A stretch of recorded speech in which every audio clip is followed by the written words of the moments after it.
Hello Pisces, thank you for joining me again. If you're a returning subscriber, welcome. If you're new to the channel, thank you for coming. I do hope you enjoy the reading. Please don't forget to like and share, or like and subscribe. I have shuffled and laid out the cards already, so as the cards are appearing in each house, then those are the aspects which are coming to bear for you or this other person that you may be involved with, or other people around you at this time. So the overall influence is Pluto transformation.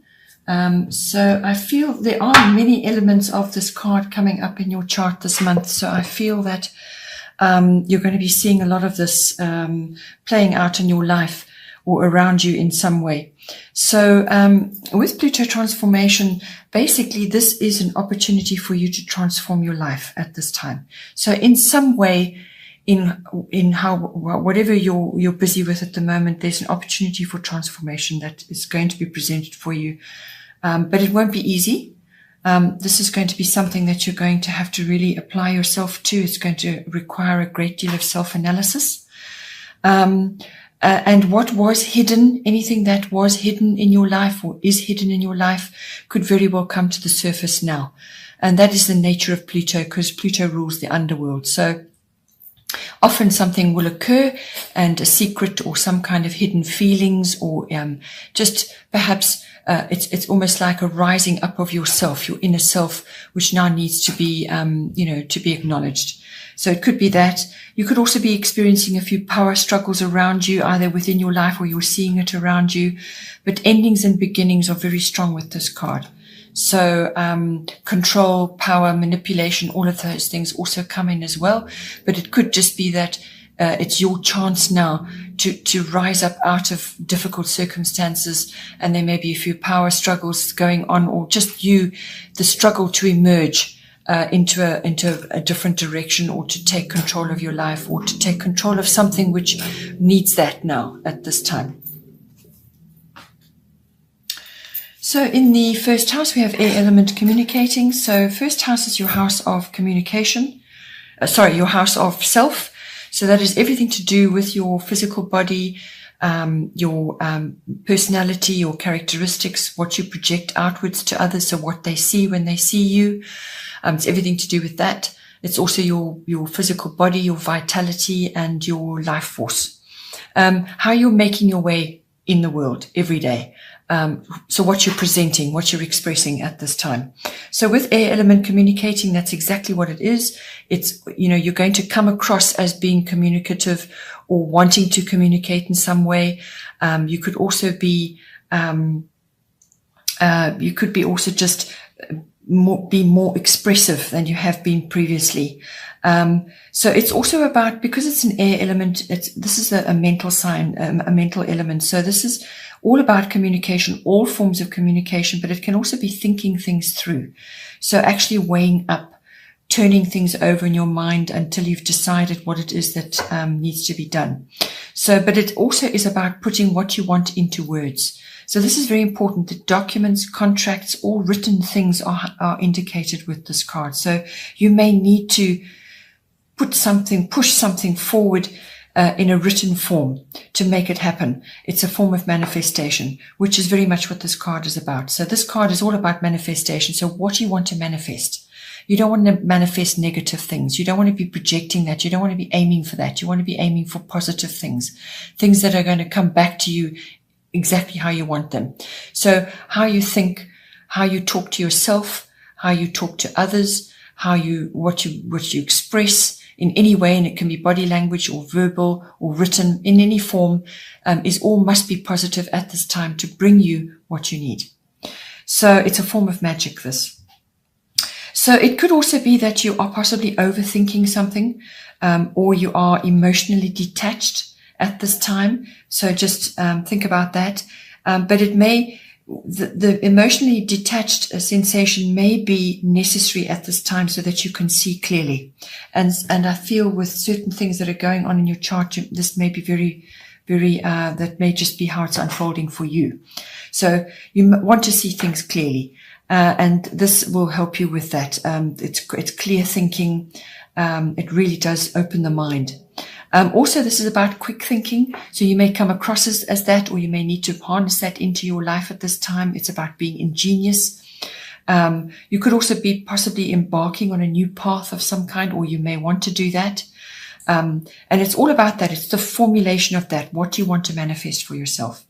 Air travel is indicated with this card, so that may be appropriate for you. Perhaps you need to do air travel to get what you want, or you need to go on a trip of some kind in search of what you want, or to activate something. It's a very ambitious energy as well. So you may need that to bring about the other things that you need to do. This card is also very much about technology and science, and all of those aspects may come in for you. Perhaps you're learning a new form of technology. Perhaps you are sort of undertaking a new form of science, or perhaps you're studying it, or you're just looking at something in depth. It could be research, but it's all mental energy, and you're going to come across like that, really thinking things through and need to think things through at this time. In the second house, we have Neptune sacrifice. The second house is your house of income. So that's all the money that's coming in for you, however it comes in for you. It's also the house of self-worth, and it's the house of your values, what you value in your life, your value systems, what you value in yourself, what you value in others. And also in your, it's also about possessions, ownership. So everything that is around you or that you value, it falls under this card, this house. So with this card, Neptune sacrifice, Neptune normally rules Pisces. So it's very much your own energy coming in here. This is your natural ruler. So you will know Neptune very well, and you will know the influences of Neptune very well. So in this house, it could be that you need to sacrifice something for the greater good, or you are you're putting yourself in a position where you are making too many sacrifices. In other words, you are not putting yourself first. You've become sort of almost like a doormat. You're allowing aspects of your life which do not enable you. They're not enabling you, and they're not giving you power. So it could be that. Either way, it could also be that you just need to assert your boundaries at this time, because this is one of your money houses. All right. So if you're wanting to do things, if you're really wanting to make transformative changes in your life, quite often you either need support, or you need income, or you need something to give you the foundation in order to move your dreams forward. And in this case, you may need to assert your boundaries. You don't want to be sabotaging yourself, or the sign of self-undoing. That is Pisces. So be careful that you are not undermining your own efforts, you undermining your own dreams, undermining your own attempts to create income, and so on. This can also be a bit about rose-tinted spectacles. You may have illusions about things. You may be confused about things. You may be seeing something in not a true light, because Neptune can draw a veil over things as well. So just be aware of that. Be aware of illusions, falling under the illusions, or having illusions about the use of your money, or whatever money is coming in for you. Big dreams that have no basis, things like that. Be careful of victim mentality as well, either in yourself, or you may be seeing it around you as well. It could also be that your energy is being drained by another, somebody who is taking from you, and that puts you into victim consciousness. So this person could be draining you of resources, of your self-worth, of your possessions. Lots of things could be happening, or it could just be purely energetic. All right. So be aware of that. You need to get clear on certain things. You need to get clear on your actions and your intentions when it comes to your income and your self-worth, which can be intimately connected to that, and also to your values. You need to be very clear at this time, because this affects money, which is going to basically fuel where you need to go in your life, what it is you want to do. There could be some very deceptive circumstances going on, or just things are not clear. All right. So you must make them clear. You must endeavor to be clear about everything that you're doing. This is why you need the air energy at this time. Then in the third house, we have Saturn return age.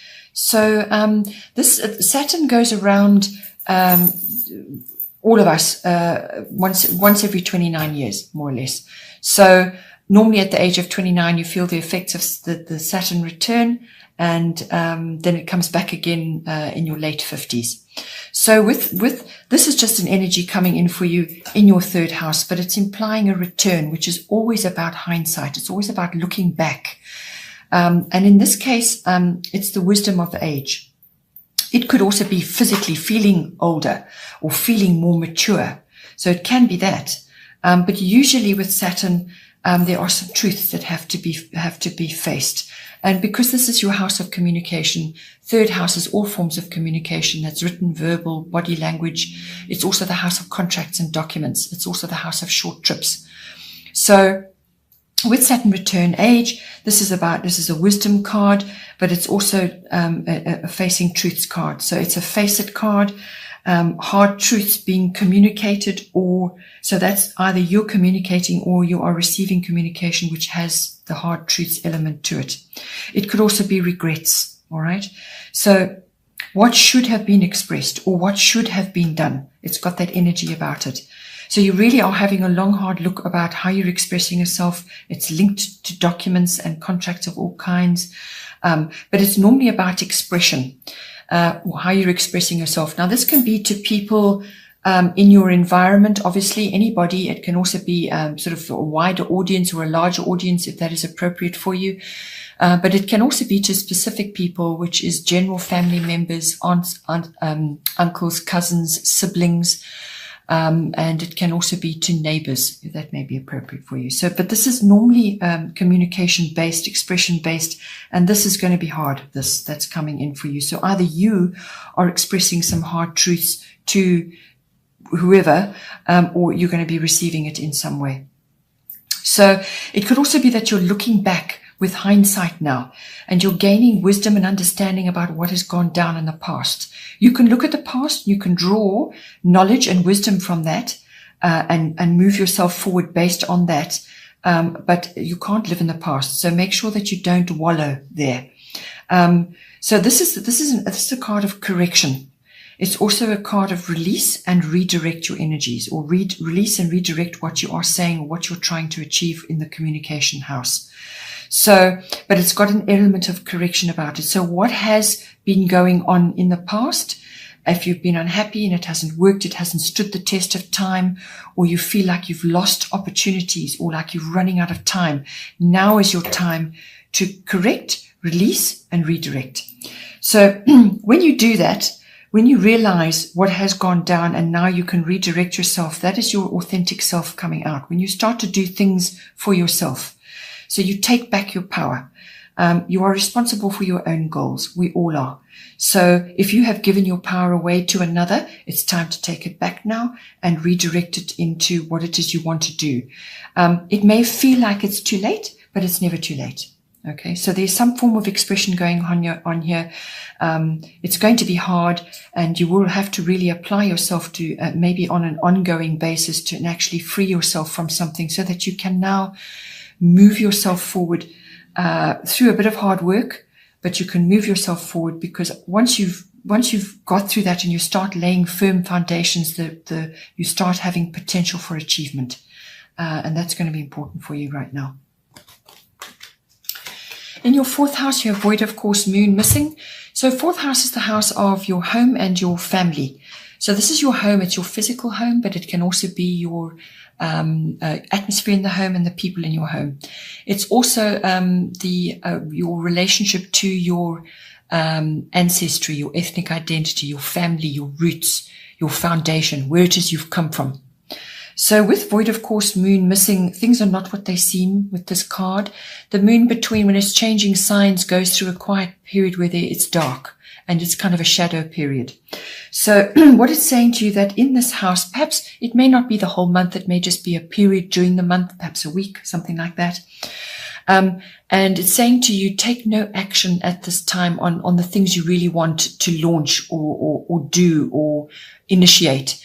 Just wait until the energies have shifted. So take no new action during this period. Rest, sleep, dream and plan what you want to do. It's almost like it's a pause before action. So things are not what they seem. If you try to launch or do something important to you at this time while this is in action, it will probably be a wasted effort. You won't get the desired result. So it's best to wait until the energies have shifted. Things just don't work, or you get a wrong result or no result at all, or things get cancelled, or they get delayed, or things, they just don't work, basically. So you want to put your energy into things that are going to work.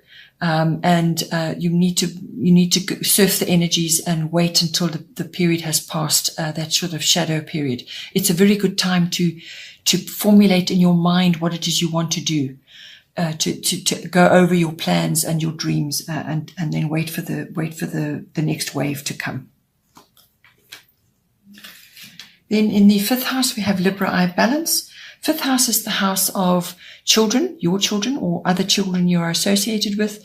It's also about conception and everything to do with children. But it's also to do with your creativity. So this is your brand, your method of expression, all creative projects you may be involved in. But it can also be artistry as well. So everybody is creative, but not everybody is artistic. So it covers all of that, however it plays out in your life. It's also the house of love affairs, and it's the house of recreational activities of all kinds. So this can be anything that is fun and enjoyable for you and pleasurable. It's also it can have a risk element to it, so that can cover gambling and stock market activities and so on. So anything fun, outgoing, outdoorsy, any kind of activity or recreational activity which is enjoyable for you falls under the 5th house. So with Libra balance, this is the romance card. It is the marriage or the partner card or the engagement card, but it's falling in your 5th house. So it's possible that you may be getting involved in a love affair of some kind, or it could just be a love affair with a creative project that you're involved in, or it could be a love affair with yourself, because this brings in a very romantic energy, and you don't have to be in a partnership to be romantic. You can enjoy a lot of romantic activities on your own, or in your home. Fresh flowers, beautiful fabrics, lovely food, luxuries, things like that. It's all romantic. But this card is indicating that a partnership is beneficial for you at this time. So some sort of partnership or linking up with another in this 5th house is going to be appropriate. So it could be your children that are involved with this, or perhaps it is, as I said, a love affair, or it could be a creative project you want to get involved in, and linking up with somebody else will help you, or it's a recreational activity. So it's mutual support, mutual enjoyment, it's all, anything romantic will fall in with this. The arts, anything to do with the arts, whether this is actual art or artistry or the stage, the theatre, anything to do with the arts, any form of artistic activity. It's things like concerts, music, even fashion and beauty fall in under this. So you could be enjoying a wide range of activities around that, or you're linking up with another to enjoy these activities, however it plays out for you. If you are already in a partnership which falls under the guise of a love affair or some other partnership which you're involved in the 5th house, it may be that you need to examine balancing your needs with theirs. Perhaps there's a bit of imbalance at this time. In other words, your needs are not being met 100%, but theirs are. So you need to balance things. You need to put your needs first as well, put them forward so that a balance is created. It could also be that in this house, some sort of mediation or negotiation is required. Legal matters do come in with this card. So it could be a legal matter that you're involved in, but there are contracts involved, negotiation, mediation. Fairness is also very much a Libra trait, okay? Balancing of the scales, fairness. It could also be that you're required to make a decision in this house about something, and this is saying to you, make the decision. This also can be just about good taste as well. So you may be exhibiting that in some way. Perhaps you express it creatively, or all of these elements could be affecting your children as well. Perhaps you're seeing it in their life.